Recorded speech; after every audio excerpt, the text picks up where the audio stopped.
Bismillah. Bugün 8 aprel 2021 жыл. Конституциянын жаңы долбоору боюнча бир-эки ошол беренелерин тууралуу кичине билгенибизди түшүндүрүп кетели. 12 мартта мыйзам кабыл кылынды. Ошол референдум өткөрүү жөнүндө. Ошол мыйзам боюнча 11 апрелге референдум өткөрүү күнү дайындалган. Ошо макул жана каршы деп эки гана ошол добуш берүү немеси бар, белгиси. Бул ошол жаңы конституциянын долбоору.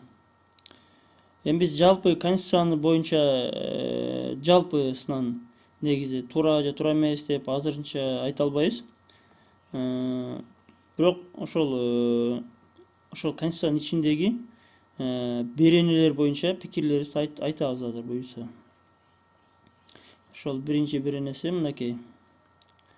Ошо Кыргыз Республикасынын эли өз тагдырыбызды өз алдынча чечүү укугун тутуп, укук үстөмдүүлүгүн, адилеттүү жана тең кутулукту камсыз кылуу максатында чыныгы элдик бийликтин негиздерин бекемдеп, ата-бабабыздын аркын салтын сактап, айкөл мурас-мусаятына таянып, биримдикте, тынчтыкта жана ынтымактуу табият менен татуу мамиле колдоо жашоону улап, укуктарын жана акчаларын коргоп дейт, мамлекетти сактоочундоо үчүн кайтарылбас эрктик көрсөтүп дейт, адам жана жарандардын укуктарын жана эркиндерин коргоо жана урматтоого умтулууну ырастап дейт, жалпы адамзаттык принциптери жана баалуулуктарды таанып дейт,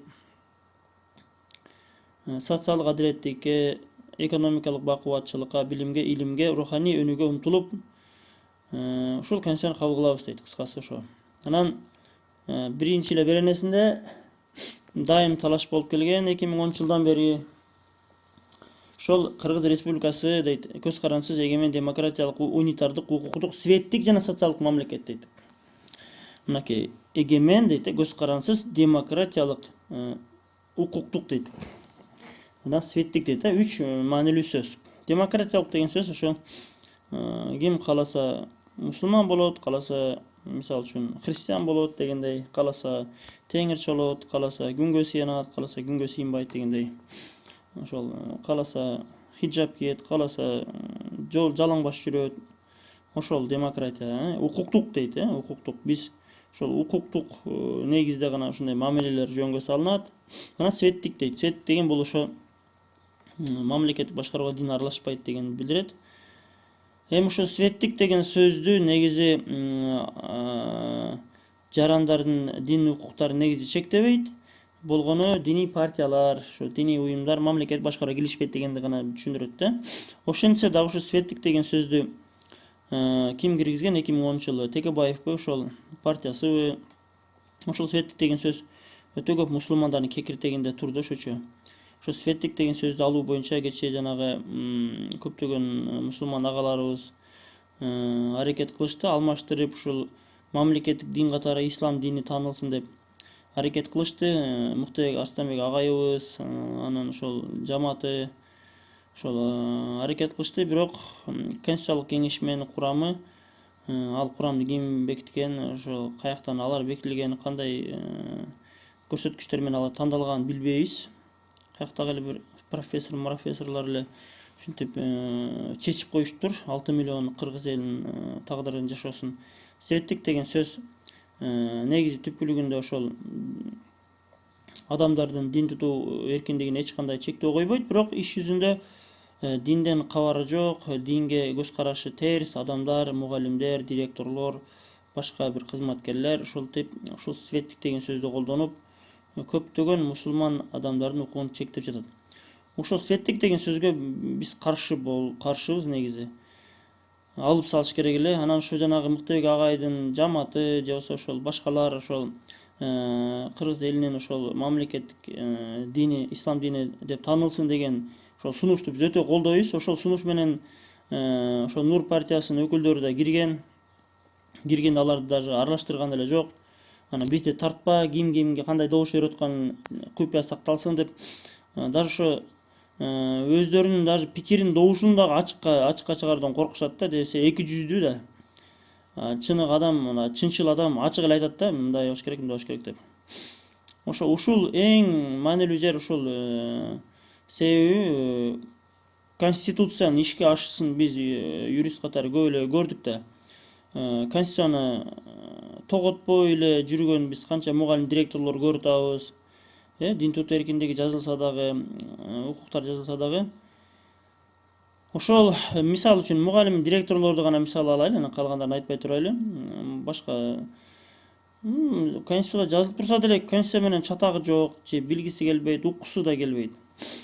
Ушунча биз мектептер менен иштештик, талашып тартышып. Бир да Конституцияны бирөөсү окуп, карап, сурап койгон жок. Бул Конституцияны 10 жолу алмаштырсаң деле алар ошо районо билим берүү министри өзүнүн жеке көз караштары менен иш алып барышат экен. Кыскасы бул светтик деген болгон шылтоо эле экен да, шылтоо эле. Бул жерде светтик деген алып койсоң деле баары ошо кысымдар токтобойт экен да. Негизи ошо жана Нур партиясынын өкүлдөрүнүн ошо сунушун мен толук колдойт болчук. Себеби адамдарды руханий жактан, идеология жактан оңдой турган бир гана ыйман идеологиясы, ыйман. Башка эч кандай идеология неме кылбайт. Негизи бул Конституцияда эч кандай идеология көрсөтүлбөптүр. Идеологиянын багыты тандалбаптыр да. Ошол эл деп, эли деп элин атынан айтат, бирок ошол жанагы 80-90 адам конституциялык кеңешме түзгөн адам, ошол адамдар негизи өздөрүнүн жеке немеси же болсо сырттан бир буйртма менен неме кылышканбы билбейбиз. Аны мурунку бир алгачкы долбоорунда ыйман деген сөздөрдү байкады элек, бирок мунусунда акыркы вариантында ыйман деген сөздөрдү көрбөдүк да. Эми ушу шайлоолорго дейт 18 жашка толгон жарандар катыша алат дейт. Биз эми акырындан өткөрө беребиз. Керектүү жерлерин кызыл менен боеп койгонбуз. Өзүңүздөр токтотуп көрсөңүздөр боло берет. Бийликти узурпациялоо кылмыш дейт. Курултай дейт. Курултайдын бир өтө деле бир укуктар анча көрсөтүлбөптүр. Мынакей ошол эң талаш тартыш жараткан берене Кыргыз Республикасынын эч бир дин мамлекеттик же милдеттүү дин катары кабыл алынышы мүмкүн эмес дейт. Дин жана бардык диний ырасымдар дейт мамлекеттен ажыратылган дейт. Мамлекеттен ажыратылган, бирок мамлекет өзү каалагандай эле кийлигишип атат. Диний бирикмелердин, дин жана ырасымдардын кызматчыларын мамлекеттик бийлик органдарынын ишине кийлигиши тыюу салынат дейт. Мисалы айтайлы, бир алым же молдо катары мамлекеттик органдардын ишине кийлигише албайт, бирок жаран катары, тургун катары, жеке жак катары кийлигише алат. Кийлигише алат деген сөз бул мисалы арыз жазып, бир нерсе талап кылып, мисалы үчүн жаран катары ошо укуктарын, молдо катары деле, алым катары деле негизи кайрыла берет. Кийлигише албайт деген эмнени билдирет, мен билбейм. Негизи тыюу салбайт да. Мисалы бир алым бир мамлекеттик органга мисалы кат жазып, мындай болгула, мындай кылгыла деп сунуш берсе, акысы бар негизичи, тыюу салбайт. Бирок ушу кийлигишет деген эмнени билдирет билбейм. Түшүнбөдүм. 10-чу беренесинде дагы бир неме бар экен, мынакей Кыргыз Республикасында цензурага жол берилбейт дейт, жалпы маалымдоо каражаттары эркин жана өз ишин мыйзамга ылайык жүзөгө ашырат дейт. Цензура деген сөз ушул элек деген сөз да, элек болобу деген сөз. Элек эч кандай болбойт экен, ким каалагандай оттой берет экен да, ошо. Бирок дейт, ушул пунктта өсүп келе жаткан муунду коргоо максатында Кыргыз Республикасынын элинин моралдык жана адеп акылактык баалуулуктарына, коомдук аң сезимине карама каршы келген иш-чаралар мыйзам менен чектелиши мүмкүн дейт. Демек бир уят ушундай бир немелер көрүнүштөр болсо, мыйзам менен чектелиши мүмкүн экен. Анын үчүн атайын мыйзам кабыл кылыш керек экен да. Так, ошо тил айта турамыз, ошол эле мамлекеттик тил кыргыз тил, анан расмий тил орус тил дейт. Социалдык, экономикалык жагдайлар, жер дейт. Мына жер жөнүндө сөз айта турамыз, жер дейт. Чет өлкөлүк жарандардын жана чет өлкөлүк катышуусу бар юридикалык жактардын жеке менчик укугунда болушу мүмкүн эмес дейт. Демек чет өлкөлүк жаран деп ким таанылса, же чет өлкөлүк жарандар түзгөн бир фирмалар, уюмдар жерге менчик ээси боло албайт экен. Бул маселе дагы көп адамдар үчүн маанилүү. Себеби бизде ошо башка мамлекеттин жараны алган кыргыздар көп. Эми руханий маданий негиздери деген бир бөлүк бар экен. Мурун бул жок эле, адашпасам, мындай бөлүкчү. ушундай бир бөлүк киргизиптир. Бирок ыйман деген сөз бар эле да, бир 4-5 жеринде бар эле алгачкы долбоорунда, бунусунда жок экен. Мамлекет дейт, адам укугун жана эркиндик кемсинбей нарыктуу үрп адаттарды жана салттарды сактоо менен маданияттын өнүгүүсүнө камкорлук көрөт дейт. Улуулар урматтоо, кичилер узаттоо, элдин ыйык салты дейт. Ошо. Эми ыйман маселеси жок болгондон кийин ал сый болобу, болбойбу? Мамлекет ар бир окуучуга окутуунун сапатына камкорлук көрөт дейт. Ар бир окуучу эми көрөбүз да, эми окуучуларга кандай кам көрөт экен эми. Азыр деле кам көрүлбөйт атат негизичи. Биз канча кайрылып атабыз, билим берүү министрлиги эч бир мындай ордунан кыймылдап койгон жок. Билим берүү уюмдарынын ишин каржылайт дейт мамлекет, материалдык, техникалык жактан камсыз кылат дейт. Демек, билим берүү мектептерди мисал ала турган болсок, ал жерде акча топтошот көп. Аларды топтоо милдеттүү эмес да, ал ыктыярдуу. Ошону мамлекет каржылайт да. Анан тиги жок, бул жок деп мугалимдер мамлекетке боор ачымыш болуп, мамлекеттен же сурабайт өзү кемчиликтеринчи, ата-энелерден сурап эле кыйнай беришет да. Ана ушул биз укук коргоочу адвокаттарга эң керектүү бөлүм, эң керектүү беренелер ушул адам жана жарандардын укуктары, эркиндиктери жана милдеттери. Көбүнчө биз ушул бөлүмдөгү беренелер менен көбүнчө талашып тартышабыз да. Мына 23-чү берене эң маанилүү берене. Биздин ишмердүүлүгүбүздө адам укуктары жана эркиндиктери ажыратылгыс дейт. Жана алар ар бир адамга төрөлгөндөн баштап таандык. Алар абсолюттук ажыратылгыс жана кимдир бирөөнүн кол салуусунан мыйзам жана сот аркылуу корголгон деп таанылат. Мындайча айтканда, төрөлгөндөн баштап таандык. Ошого кээ бир сабатсыз мугалимдер, директорлор сен ал жашсың, кызыңар жаш, 18 чыккандан кийин өзү чечип алат, жолук салбай эле койгула, силер мажбурлап жатасыңар, таңуулап жатасыңар, өзү тандасын 18 чыкканда деген сөздөрү бул бир шылтоо эле да. Ошол жанагы динге болгон терс көз карашынын бир немеси да, бир симптомдору. Оору да булчу, ошонун бир симптомдору. Негизи төрөлгөндөн баштап эле ажырагыс да. Мисалы өзү сүйлөп акыл эси бар бир 10 жаштабы, 8 жаштабы, 12 жаштабы мисалы ата-энесин көрүп, башка бирөөлөр көрүп жолук салынгысы келип калса, намаз окугусу келсе, ал ага таандык төрөлгөндөн баштап аны эч ким ажырата албайт. Ажыраткан адам ал ошол мыйзамды гана эмес, ошол адамдык, ар намысты, адамгерчиликти дагы мындай четке каккан адам болуп саналат да. Адам укуктары жана эркиндиктери Кыргыз Республикасынын жогорку баалуулуктарына кирет дейт. Кыргыз Республикасында жогорку, эң жогорку баалуулуктар ушул адам укуктары жана эркиндиктери. Алар түздөн-түз колдонулат дейт. Бардык мамлекеттик органдардын, жергиликтүү өз алдынча башкаруу органдарынын жана алардын кызмат адамдарынын ишинин маанисин менен мазмунун аныктайт дейт. Ушул берене эң маанилүү берене да, бирок ушуну өзгөчө мектеп директорлору, мугалимдери, райондук билим берүү бөлүмдөрү, бала бакча кызматкерлери, медициналык кызматкерлер өзгөчө мусулмандарга карата ушул беренени эч түшүнгүсү келишпейт да. Эми азыр өзгөчө ушул маселе көтөрүлүп жатат.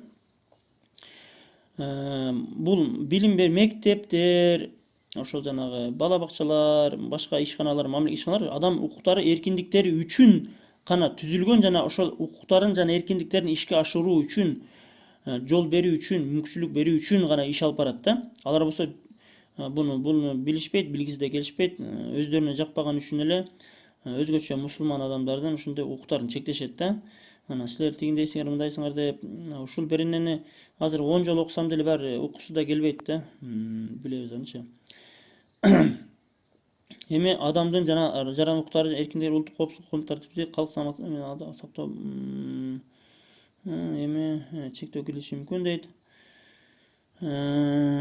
Мынакей, адамдын жана жарандын укуктарын жана эркиндиктерин чектеген мыйзам алдындагы ченемдик укуктук актылар кабыл алууга тыюу салынат дейт.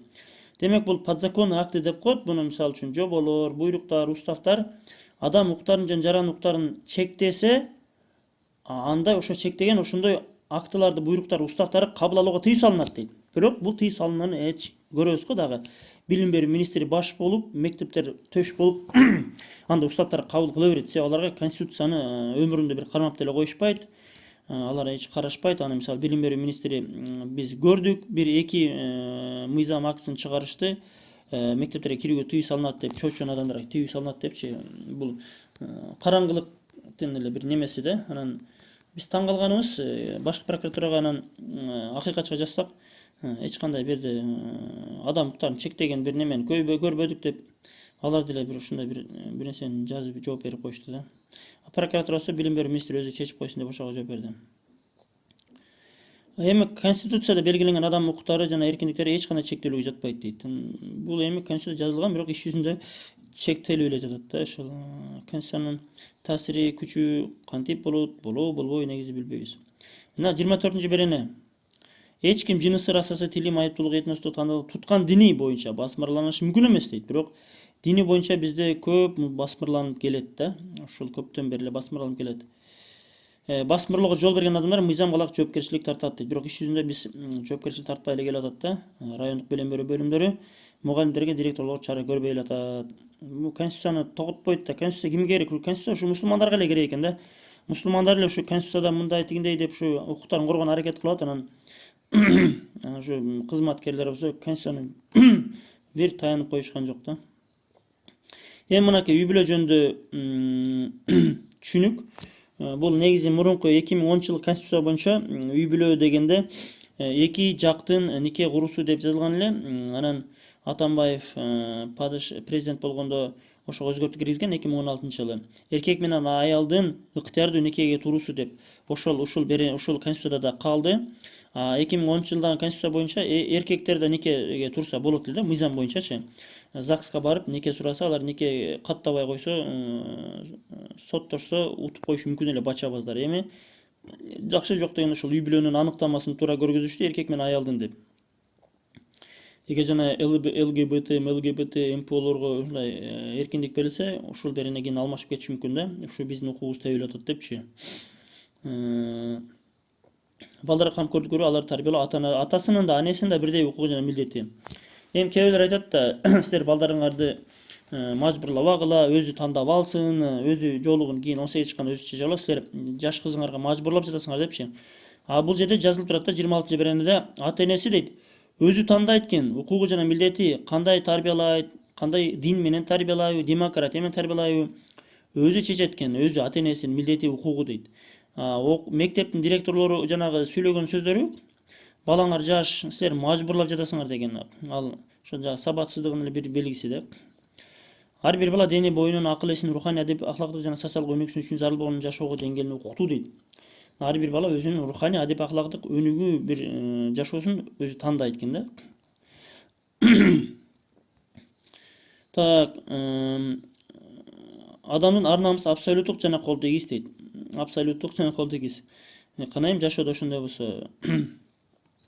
Эч ким инсандын абийирине жана намысына доо кетирген жана кемситкен маалыматты тараткандыгы үчүн жазык укугунтугун алышы мүмкүн эмес дейт. Мынакей. Бул деген сөз ушакчы, гыйбатчылар бирөөнүн намысына тийген сөздөрдү жайган үчүн, тараткан үчүн кылмыш жазасына жазгана тартылбайт деген сөз да. Бул ушул 2010 жылы киргизилген бул берене. Мурун бар эле, мисалы жоопкерчилик тартат депчи, мурунку 2010го чейинки конституцияда, бирок 2010дон бери ушул беренени киргизип коюшту, эмнеге билбейм. Бирөөнүн намысына, абийирине, ар намысына доо кетирсеңиз, ушундай кемсинтсеңиз, ушундай маалымат таркатсаңыз, кылмыш жазык кодексине камалбайсыз да, мындай айткандачы, бирок тиги сотко берип моралдык зыянды өндүрүшү мүмкүн, бирок кылмыш иш козголбойт. Анан кат кабар алышуу дейт, бул жана переписка, телефон аркылуу сүйлөшүү, жазышуу, WhatsApp жазышуулар, ошонун купуялуулугу сакталыш керек дегенди билдирет. Бул мисалы мектептерде телефондорду алып коет да, алып койсо пароль жок болушу мүмкүн, анан жазууларын көрүп коюшу мүмкүн, мисалы үчүнчү бирөөлөр, башка бирөөлөр, анан ошого жол берилбейт эч кандайчы телефондук сүйлөшүүлөрү дейт, купуялуулугуна. Эгер ушуну купуялоону бир гана мыйзам негизинде же соттун чечими негизинде гана чектелиши мүмкүн дейт. Эч ким ээсинин эркине каршы алар пайдаланып турган турак жайга жана башка объектине кире албайт дейт. Мынакей.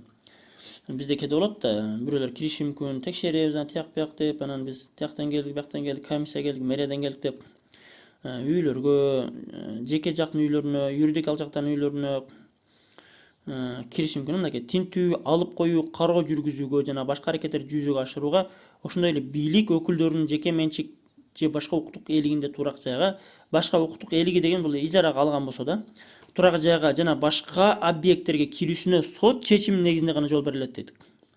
Демек киргизбей койсо болот экен да, бул башка объекттерге, бул жеке жактарга тиешелүү да, жеке жактарга. Мамлекеттик мекемелерге кире бересиз беймарал. Эми ушул берене дейт юридикалык жактарга да жайылтылат дейт да. Мисалы бир юридикалык жактын ал коммерциялык эмес уюм болушу мүмкүн. Мисалы үчүн диний уюм деле болушу мүмкүн, мисалы үчүн да. Ошого тинтүү, кароо, текшерүү, мисалы алар макулдуксуз кире албайт экен да. Кааласа киргизет, кааласа киргизбей коюшу да мүмкүн экен. Ар бир адам Кыргыз аймагында эркин жүрүүгө баруучу жана жашоочу жерин таанып ала укуктуу. Бир жаран деген сөздө бирде ар бир адам бул жерде жана 12 жаштагы, 10 жаштагы балдар деле кирет. Мисалы ким кааласа наркы көчөгө барат, кааласа бир жерде тике турат, кааласа отурат, кааласа жатат.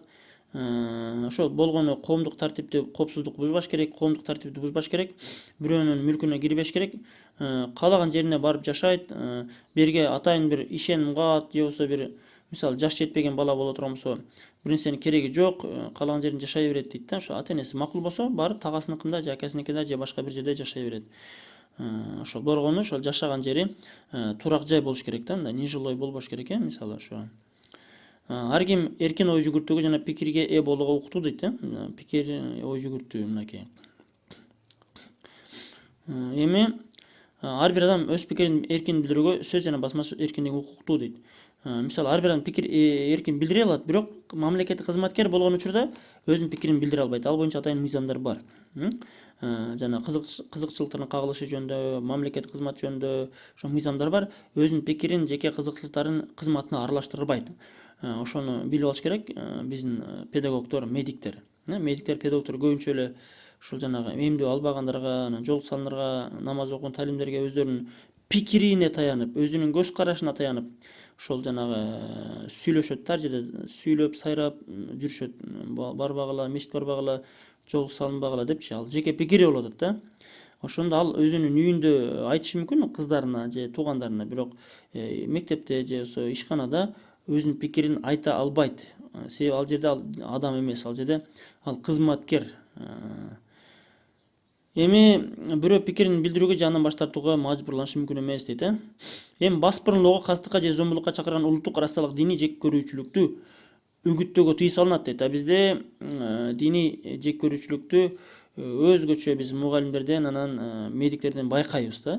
Анан булар тигиндей, анан силер ушинтип бересиңер, анан силер Сирияга кетип каласыңар деп эле ушинтип сүйлөп эле бир чогулуштар барсаң эле сүйлөшөт. Биз эми бул сөздөрдү бекерин айтпайбыз. Бизде далилдер бар, көрөбүз, угабыз, билебиз, ошон үчүн айтабыз. Анан азыркы мезгилде ушул именно ошол эки маселе, мектеп анан эмдөө маселеси болуп аткан үчүн азыр ушуну айтып жатабыз. Балким кийин башка мамлекет кызматкерлерди айтып калатырбыз кийин. Ар бир адам маалымат эркин издөөгө, алууга, сактоого, пайдаланууга жана оозеки жазуу түрүндө жана башка жол менен жайылтууга укуктуу дейт. Ар бир адам мамлекеттик органдагы, жергиликтүү өз алынча башкаруу органдарындагы, мекемелердеги жана уюмдарга өзү жөнүндө маалыматтар менен таанышууга укуктуу дейт. Ар бир адам мамлекеттик органдардын, жергиликтүү өз алынча башкаруу органдарынын жана алардагы кызмат адамдарынын, мамлекеттик органдардын жана жергиликтүү өз алынча башкаруу органдарынын катышкан юридикалык заттардын, ошондой эле республика жана жергиликтүү бюджеттен каржыланган уюмдардын ишмердүүлүгү жөнүндө маалымат алууга укуктуу дейт мынакей. Ушу 3-чү немесинде. Биз мисалы мектепке киребиз, анан кээ бир сабатсыз директорлор уруксат менен келгиле, райондон уруксат берсе гана келе аласыңар. Камерамен тарткан тыюу салынат, мектепке кирүүгө тыюу салынат дейт. Биздин мектептеги болуп жаткан ишмердүүлүк боюнча маалымат алганы барабыз, тактаганы барабыз. Мектепте кысым болот экен. Мектептин уставында кысым ушундай болбойт деп жазылат экен. Анан айтып атат, биз ошону тактаганы баратабыз. Анан ал мамлекет мекемелер маалымат алганы кирген. Берде охраналар коюп киргизбей койсо, алар укуктар чектеген болот дагы сөзсүз түрдө жоопкерчиликке тартылат.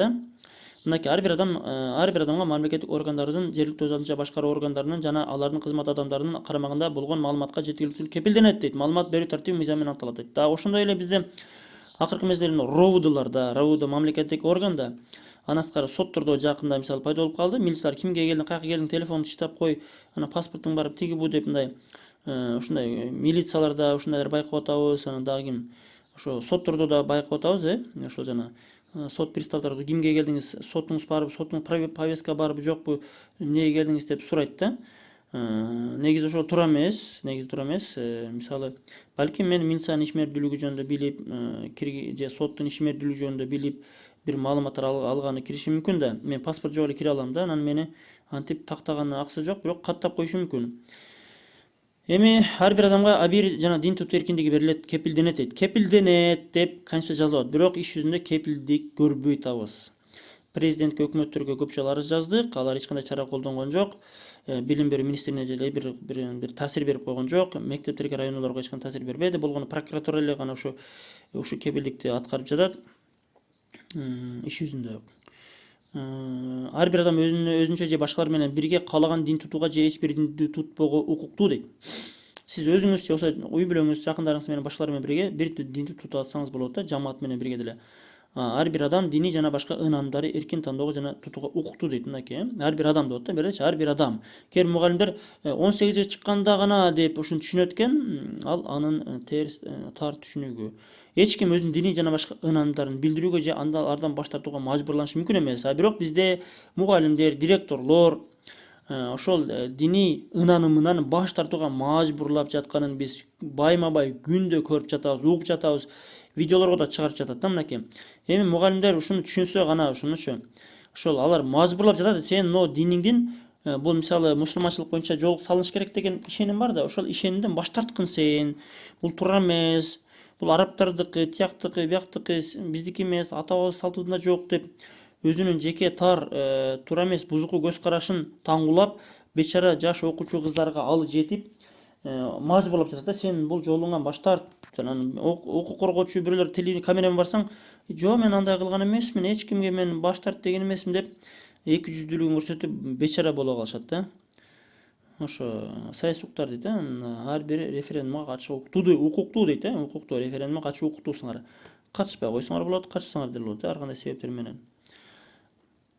Эми мынакей жарандар дейт, мыйзамдарды жергиликтүү маанидеги чечимдерди талкуулоого жана кабыл алууга катышуу укуктуу дейт. Мынакей азыр биз мисалы конституциялык долбоорду биз талкуулоого укуктуу экенбиз. Мисалы үчүн бүгүн Русланбек Назаров бүгүн саат 8-де ушул конституциялык долбоорун талкуулоо жөнүндө пикирин айтуу боюнча кабыл алууга катышууга бир пикирлерин айтат экен да. Русланбек Назаров ошол конституцияны шайлабагыла, добуш бербегиле деп жатат. Себеби мен себептерин толук билбейм азырынча. Балким ошол ыйман түшүнүктөрүн киргизбеген жактары жана башка жактарда болушу мүмкүн. Ар бир өзүнүн пикирине ээ болуу укуктуу. Биз ал үчүн эч кандай бир айта албайбыз да. Ар бир адам мыйзамда белгиленген мөөнөттө негиздүү жооп берүүгө милдеттүү болгон мамлекеттик органдарга, жергиликтүү өз алдынча башкаруу органдарына жана алардын кызмат адамдарына кайрылуу укуктуу. Мынакей карагыла. 37-берене биз мектепке барабыз, мисалы үчүн. Биз жетекчисине кайрылабыз да, мисалы ОЗЭКке кайрылышыбыз мүмкүн, мисалы үчүн. Анан жоон талап кылабыз, бирок мынакей ошону билбейт да. Сен неге келдиң, каяктан келдиң, эмне үчүн келдиң, кимсиң? Анан сен мынтип келишиң керек, тигинтип келишиң керек, алдын ала айтып келишиң керек, ушинтип эле бастырып эле уруп согуп эле келе бересиңби деп эле үйүнө бастырып кирген сыяктуу эле ушу мектептин менчик үй сарай сыяктуу эле бир элестетет экен да. Окуучуларды кой сыяктуу элестетет дагы. Анан мектепке бирөө укуктарын талашып, укугун коргоп келсе, ушундай каалагандай кылып неме боло берет экен. Жарандар республика жана жергиликтүү бюджетти түзүүгө бюджетти бекитүүгө түзүүдө катыша алат дейт. Башка жарандыгы бар Кыргыз Республикасынын жарандары саясий жана атайын мамлекеттик кызмат ордуна ээлөөгө укуксуз дейт. Мынакей Кыргыз Республикасынын жарандары бар да, Россиянын жарандыгын алганча алар мамлекеттик кызматтарга иштей албайт дейт. Мынакей. Демек жеке жерлери иштей алат экен. Тынч чогулуштар эркиндигине укуктуу дейт. Мынакей 39-беренде тынч чогулуштарды, мирный митинг дейт. Эч ким чогулушка мажбурланышы мүмкүн эмес. Мисалы мурунку жана партияларда ошо мамлекеттик кызматкерлер мажбурлачу эле, азыр эми кандай билбейм. Тынч чогулуштарга алар мусулман болобу, мусулман эмес болобу айырмасы жок. Тынч чогулуштарга мындай катыша алат да. Алдын ала мамлекеттик жергиликтүү органдарын кабарласа укуктуу. Бирок кабарлабай койсо деле жоопкерчиликке тартылбайт. Болгону ошол эрежелерин сакташ керек экен.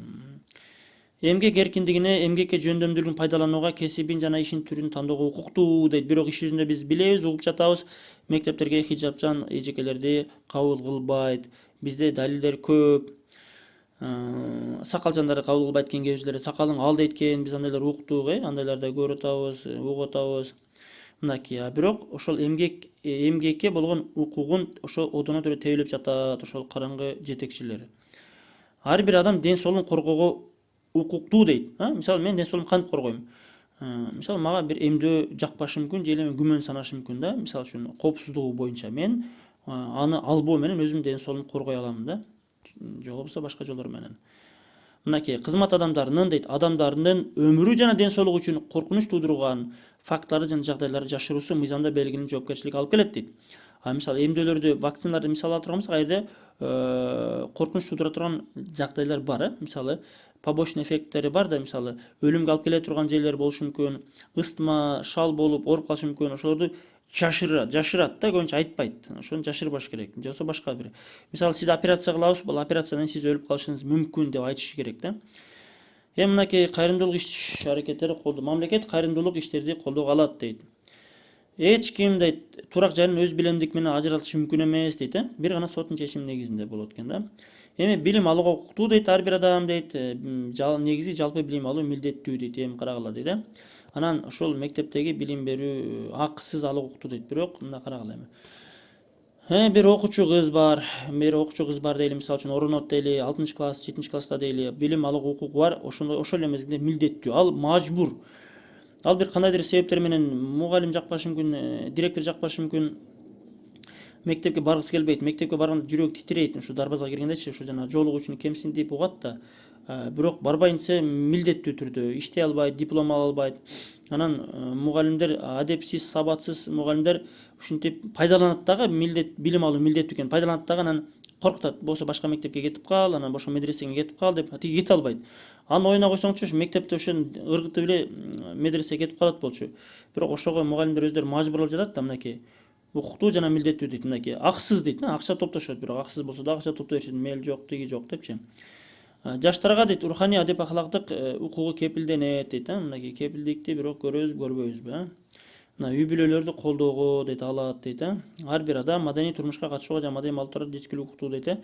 Укуктук жана мамлекет жарандардын укуктук маданиятын жана укуктук аң сезим жогорулатуу үчүн шарттарды түзөт дейт. Мынакей.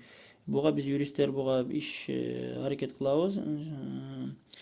Так, жарандар жарандыгынан ажыратышы мүмкүн эмес дейт. Узарып кетти, айла жок, ушундай экен, кененирээк айтпасак болбойт. Ар бир адам конституцияда мыйзамдар тыюу салынбаган ар кандай аракеттерди жана ишмердикти жүргүзүүгө тыюу укуктуу дейт. Мынакей. Мисалы үчүн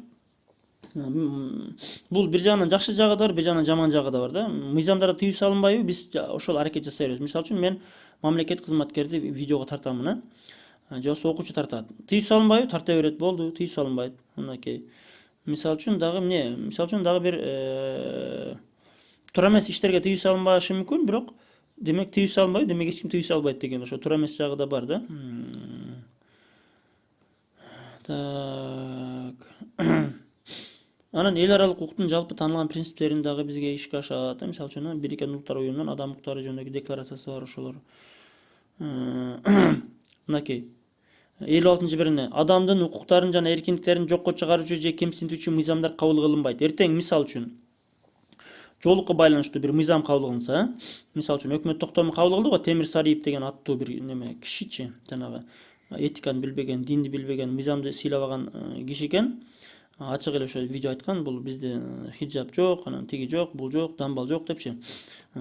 Салтыбызда жок деп өзүнчө сүйлөнгөн. Ошентсе дагы ал эч ким аны чара колдонгон эмес. Этиканы бузса дагы, адамдарды жек көрүүгө алып келсе дагы, мынакей, эми өкмөттүн токтому чыгып атат да. Ал жерде мисалы ачык түрдө хиджаб каршы деп тыюу салынат деп жазылган эмес, бирок ошону колдонуп бизде неме кылат. Бу жерде мыйзамдарды кабыл кылууга тыюу салынат. Мисалы үчүн эртең коронавируска байланыштуу эмдөөлөр мажбурланып сайылынсын деп мыйзам кабыл кылынса, ал мыйзам аткарылбайт, аткарылууга жатпайт жана Конституциялык сот тарабынан жокко чыгарылышы мүмкүн. Ошого эмдөө мажбур болот десе көп кыжырат боло бербегиле, ал аткарбай эле коебузуңар и все. Эч ким кыйноолорго жана катаал адамгерчиликсиз, ырайымсыз же кадыр-барктыкка басмырланган мамилелерге жана дуушар болбого тийиш дейт. Дуушар болбого тийиш, бирок мектептерде окуучу кыздар, миңдеген окуучу кыздар дуушар болуп эле атат. Миңдеген кыздар жолук салына албай жүрөт. Миңдеген кыздар. Мынакей. Ыктыярдуу макулдугусуз дейт, эч кандай бир биологиялык, медициналык тажрыйбаларга тыюу салынат дейт. Бирок вакциналарды тажрыйба, эксперимент деп дагы көп эсептешет да.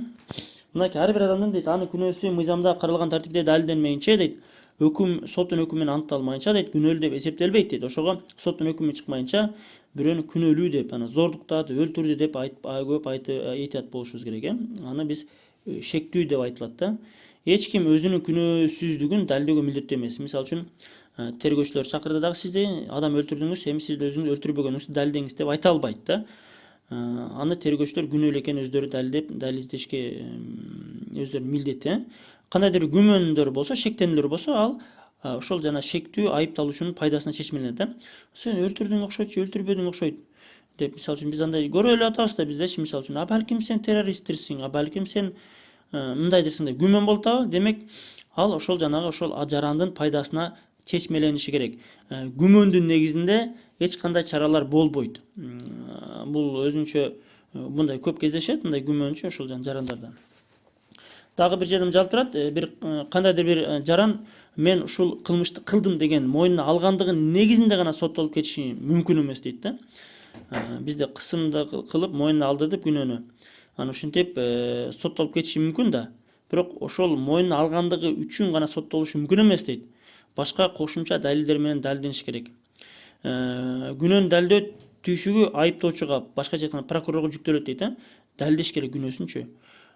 Мыйзам бузуу менен алынган далилдер ал пайдаланышы мүмкүн эмес дейт. Эми өтө маанилүү бир жер эске тутуп алгыла, ошол жерде эч ким жеке өзүнө, жубайына жана мыйзам менен аныкталуучу жакын туугандарына каршы күбө болууга жана көрсөтмө берүүгө милдеттүү эмес. Мисалы үчүн сизди айыпталуучу катары же күбө катары чакырды. Анан сиз өзүңүзгө каршы же жакын туугандарыңызга, ата-энеңизге, бала чакаңызга, аялыңызга, күйөөңүзгө каршы көрсөтмө бериш керек болуп калды. Сиз көрсөтмө бериштен баш тартсаңыз болот. Мен бул жакын өзүмө каршы же аялыма, ата-энеме, бир туугандарыма каршы көрсөтмө берүүдөн баш тартам деп ушинтип баш тартсаңыз болот. Аны сизге тергөөчү укугуңузду түшүндүрүп бериш керек да. Ошол өзүңүзгө каршы көрсөтмө бербей койсоңуз болот. Бирок башка бир жаранга карата көрсөтмө берүүдөн баш тартсаңыз кылмыш жоопкерчилигине тартылышыңыз мүмкүн. Адам эркиндигине жана жеке кол тийбестикке укуктуу деп милдеттен дагы мындайки 59-беренде 2-пунктта жалп турат. Милдеттенмесин аткарууга мүмкүнчүлүгү жок деген негизде гана эркиндигине ажыратышы мүмкүн эмес. Мисалы үчүн сиз бирөөнүн карызга акча алдыңыз, келишим негизинде, тил кат негизинде аны убагында төлөй албай калдыңыз. Анан сизди тергөөчүлөр мошенник деп туруп кылмыш иши козгоого акысы жок экен да. Ушу мошенник деген сөз берене менен өтө көп иштер болот. Ал мындай өтө мындай татаал беренеде тергөөчү кааласа мошенник деп коет, кааласа мошенник дебей коет. Ал бир сүйлөм менен анталып калат да. Ушу алдоо максатында ушинткен экен деп туруп. Бирок көбүнчө бизде 5-6 адам алданган болсо кылмыш иш козголуп эле келатат да. Эми мынакей соттун чечимисиз же мыйзамда белгиленген негиздер жана тартиптер боюнча гана кармалат дейт. 48 сааттан ашык мөөнөткө кармалышы мүмкүн эмес дейт. 48 сааттан ашканга чейин сотко жөнөтүлүш керек же бошотулуш керек дейт. Анан бир адам кармалса дейт, задержание болсо, эмне негизинде, эмне үчүн кармалдыгы жөнүндө билдириши керек жана укуктарды түшүндүрүшү керек дейт. Анан коопсуздук камсыз кылыныш керек дейт. Коопсуздук анан жанагы бирөө-бирөөнү уруп койсо, анан мен сени өлтүрөм деп аталары келип, апалары, акалары келип, мен сени тигинтип коем деп, мисалы үчүн анан эме, мисалы жана Бурлай деген кыз биринчи болуп кетти го. Мисалы коопсуздукту камсыз кылыш керек да биздечи ошол органдар. Билип туруп атайын мыйзамсыз жана негизсиз кармоо же камакка алса дейт, анда жоопкерчиликке тартылат дейт. Мынакей ар бир адам мыйзам тарабынан тыюу салынбаган бардык жеткиликтүү ыкмалар аркылуу өз укуктарын жана эркиндиктерин коргоого, ошондой эле бузулган укуктарын калыбына келтириши камсыз кылуу укуктуу дейт. Мынакей бул ар бир жаранга жана юристтерге тиешелүү. Мисалы мыйзамда тыюу салынбаган ар кандай ыкмалар менен биз укуктарыбызды же башка бирөөнүн укуктарын коргой алабыз да. Камерага тартабыз, телефон аркылуу биз сүйлөшөбүз. Мен укук коргоочу деп деле сүйлөшө берем, ата-эне деп деле сүйлөшө берем, жаран катары сүйлөшө берем, ошол окуучу кыздын акеси болом деп сүйлөшө берем. Мыйзам тыюу салбайбы? Мен укукту коргошум керекпи? Мага далил керекпи? Мен ошол ыкма менен коргой аламын. Анан андай кыл, тигиндей алдап койду деп антип айткан өтпөйт да. Мамлекет бир мыйзам кабыл кылынса, аны жарыялоого кепилдик берет. Газеталарга жарыялайт. Жарыялаш керек. Эми мынакей бул Конституцияда белгиленген укуктар жана эркиндиктер толук деп саналбайт дейт. Болду, ушул Конституцияда көрсөтүлгөн укуктар жана эркиндиктер болду, бүттү, ушундан башка укуктар, эркиндиктер жок деп айта албайбыз. Кандайдыр укуктар, Конституцияда көрсөтүлбөгөн укуктар, алар деле корголот мамлекет тарабынанчы. Жокко чыгарбайт. Мисалы, бул Конституцияда жоолук салынат деп жазылып аптырго, демек ал жок да, ал деп ким антса, ал туура эмес болгон болот. Ал укук тебелеген болот. Мынакей Конституцияда көрсөтүлбөсө эле андай укук жок деп чечмеленбеш керек деп атат да. Демек ал укук башка адамдар укугун тебелебей атабы, мисалы үчүн жол салынып атабы, ал жол салынганда башка бирөөнүн иш жерине сайып кирип кетпей атабы, демек ага эч ким чектей албайт. Мынакей сөз эркиндиги дейт, тезирээк жылдырайлы. Президент дейт 5 жылга шайланат дейт, бирок акыркы немесинде 6 жыл деп турат. 2 мөөнөттөн ашык деген шайлана албайт дейт. 67-нчи беренеде 5 жыл деп турат, бирок бул мыйзамдын акыркы мыйзам беренесинде 6 жыл деп турат. Ошо түшүнбөдүк. Эми президент деген жерлерин көп деле мындай басым белгилеп берген, бизге юристтерге адам укуктары көбүрөөк кызыктар үчүн ошол жерин көбүрөөк айттык. Ана ошо светтик деген жерин өтө көп айттык. Иман идеологиясы жоктугу үчүн биз бул конституцияга өтө деле биз ыраазы эмеспиз. Иман идеологиясына басым кылынганда өтө жакшы болмок. Бирок буну конституциялык кеңешмеде курамында биз ар биринин сүрөтүн көрүп келдик. Бир мындай сакалы бар же бир мындай оронгон бир келинди же бир мусулманды көрө албадык. Эми биз айта албайбыз баары эле динге каршы деп, бирок жалаң эле философ, педагог, профессорлор эле экен. Эми көбүнчө эле союзду көргөн, союздун немесин көргөн адамдарга окшошот экен көп элечи, мындай балким андай эместир, билбейбиз, бирок конституцияны кабыл кылганына караганда, светтик деген сөздү кылганына караганда билбейбиз эми. Мынакей президент ким дейт? 35 жашка толгон, мамлекеттик тилди билген дейт, жаран боло алат дейт. 15 жылдан кем эмес, Кыргызстанда жашаш керек экен. Президент дейт, мынакей укуктар, милдеттер жазылган дейт. Ушуну өзүңөр бир көрүп алсаңыздар болот. Эми азыр биз өтө көп узарып кетти. Ошого биз тез биягын жылдырабыз, токтотуп көрүп аласыздар. Судьялар дайындайт дейт, судьялар бошотот дейт. Башкы прокурор дайындайт, кызматтан бошотот дейт. Жарандуу гана кабыл кылат дейт. Жарыктар чыгарат дейт, жазык жоопкерчилигине тартылышы мүмкүн дейт. Төмөнкү учурларда дейт президент кызматтан кетиши мүмкүн дейт. Мынакей конституцияны бузса дейт, ошо жанагы депутаттардын немеси менен дейт, башка прокурор, конституциялык соттун немеселери менен, жогорку кеңештин төрагасы жөнүндө жазылыптыр. Бизде ошол да жаңылык 120 депутат 90 депутатка азайды, 5 жылдык мөөнөткө шайланат, 25 жашка толгон болсо эле болду. Билими жөнүндө бери сөз жазылбаптыр, демек билими жок болсо деле боло берет экен.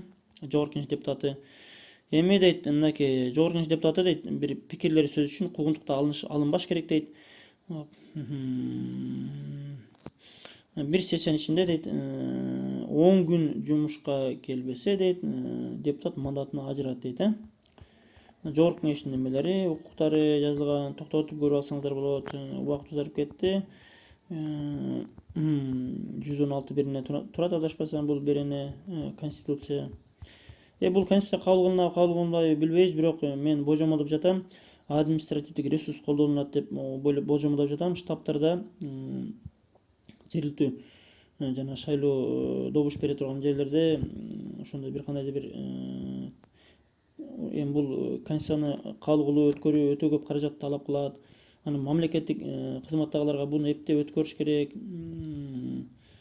Ошого алар ар кандай чарага барышы мүмкүн. Биз андайды 2-3 жыл мурун бир шайлоого байкоочу болуп катышканда көрдүк. Референдум болгон эле, ошондо 2016-жылы. Ошондо биз катышканда биз байкадык. Референдум өткөзүш максатта жергиликтүү ошол окуу жайда болгон эле. Окуу жайдын администрациясы ошол жерде кызматкерлер зайчик деп сырттан бир балдарды келип эле ошо бюллетендер өткөзгөн аракет кылышты, байкадык. Эми мунусунда өтүп кетиши деле мүмкүн. Бул бир конституция буну бийликке буну өтүп кетиши кызыктар, өтүп кетишине себеби ооракерчилиги көп да, bunun şu каражат көп кетет, башка бир жансыл бош керек дегендейчи.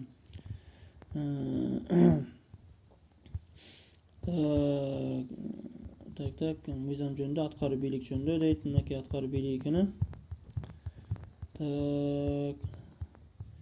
Жергиликтүү мамлекеттик администрация дейт, сот бийлиги дейт, сот бийлиги бул жерде 40 жаштан кем эмес болуш керек. Бул конституциялык сотко, жогорку сотко да 40 жаштан кем болбош керек. Ал эми жергиликтүү сотторго дейт 30 жаштан кем болбосо, 65 жаштан жогору болбосо, юридикалык кесип боюнча 5 жыл иштесе эле сот боло алат экен. Биринчи 5 жылга, кийин болсо ошол 65ке чейин сот болот, 2 жолу сайланат экен, ошондочу. Судьялардын жүрүм туруму кынтыксыз болуш керек. Безупречный деген сөз. Бир жерде мас болуп, кайып болуп, турама сөз сүйлөп, бир неме кылса, үстүнөн арызданса, сот жумуштан кетип калышы мүмкүн да. Соттордун өтө эйтат болуп жүрүшөт айым. Бир жерде сүйлөгөндө, жүргөндө, басканда өтө эйтат болушат аларчы. Эми албетте соттор юридикалык билими бар, алар эйтат болуп жүрүшөт. Эми мугалимдердин юридикалык билими жок үчүн андай кылышпайт да.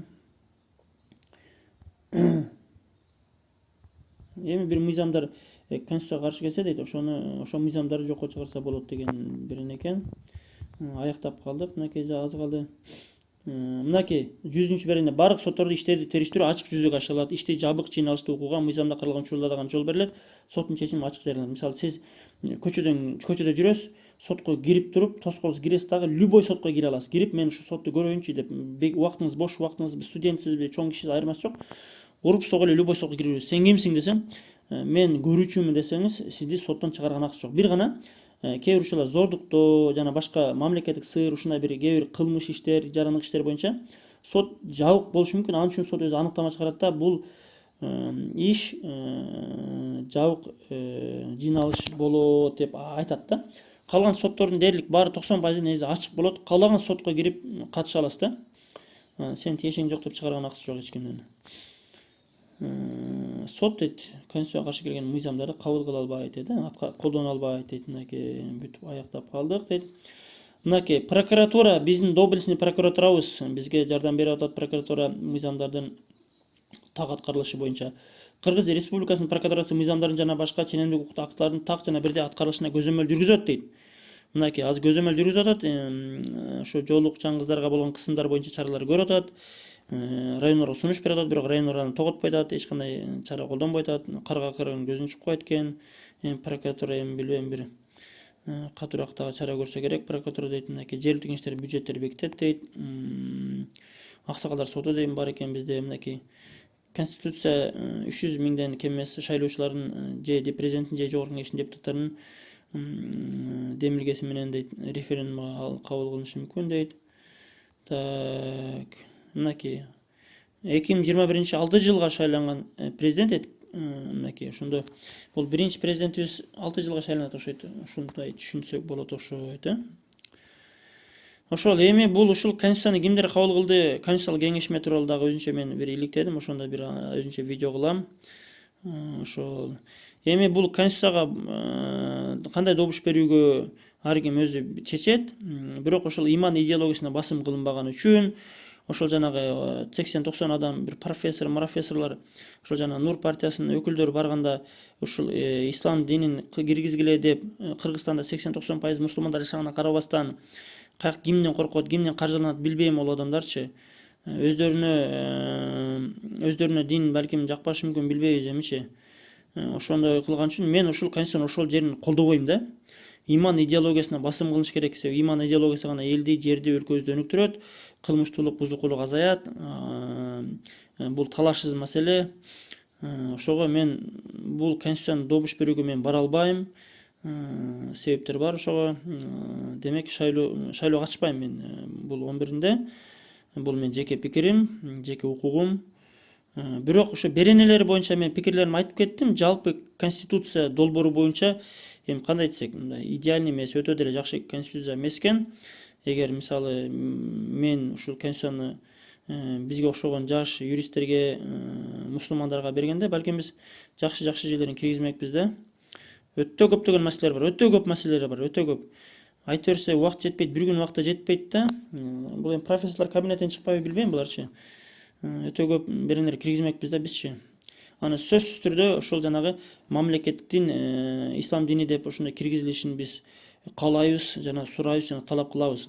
Көптөгөн мамлекеттер бар, мусулман эмес мамлекеттер деле бар да. Мамлекеттик дин катары ошол өздөрүнүн христиандык, католиктик ошо диндери көрсөтүлгөн мамлекеттер бар.